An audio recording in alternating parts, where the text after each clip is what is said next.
இந்த காலத்துல குடும்ப உறவுகள் சரியா இல்லை. அதனால உண்மையிலே சொல்ல போனா நமக்கு நிறைய பேருக்கு அப்பான்னு யோசித்தா சில கசப்பான அனுபவங்கள் தான் ஞாபகம் இருக்குமே தவிர என்ன இருக்காது. எங்க அப்பா போலன்னு யோசிக்கிறதுக்கு நிறைய நேரத்துல நம்மளால முடியாது. எனக்கு எங்க அப்பாட்ட நிறைய வருத்தங்கள் இருக்கு. எங்க அப்பா ஊர் பார்க்கும்போது பெரிய ஊழியக்காரர், வண்டர்ஃபுல் மேன் ஆஃப் காட். நான் இதை அவரை எந்த விதத்திலையும் மட்டுப்படுத்துறதுக்கு சொல்லல. நிறைய விஷயங்கள்ல எனக்கு எங்க அப்பா மேல ஒரு வருத்தம் இருக்கதான் செய்யும். சின்ன வயசுல பாத்தீங்கன்னா ஃபீபால ஒர்க் பண்ணதுனால டிராவல்லே போயிட்டு இருப்பாங்க. என் ஸ்கூல் ஃபங்க்ஷன்ஸ்க்கு வர மாட்டாங்க.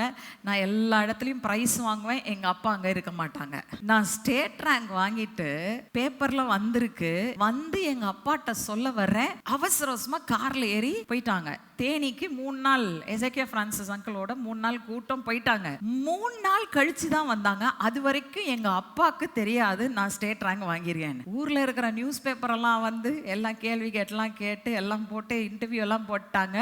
எல்லாம் பண்ணியாச்சு. ஆனா எங்க அப்பாவுக்கு அது வரைக்கும் தெரியாது. சில நேரத்துல my father was absent in my life. அடுத்த வருத்தம் எடுத்துக்கிட்டீங்கன்னா, என் திருமணத்துல எங்க அப்பாவுக்கு அது தேவ சித்தம்னு எனக்கு உறுதிப்படுத்தினதே எங்க தகப்பன் தான். ஆனா என் கூட நிக்கலன்ற ஒரு வருத்தம் இருந்தது. ரொம்ப காலம் அந்த வருத்தம் இருந்தது. ஆனா ஒரு காலத்துல ஆண்டவர் என்னை உணர வைத்தார். ஏன்னா உலக பிரகாரமா கேர்டேக்கரா தான் நான் உங்களை கொடுத்துருக்கிறேன்.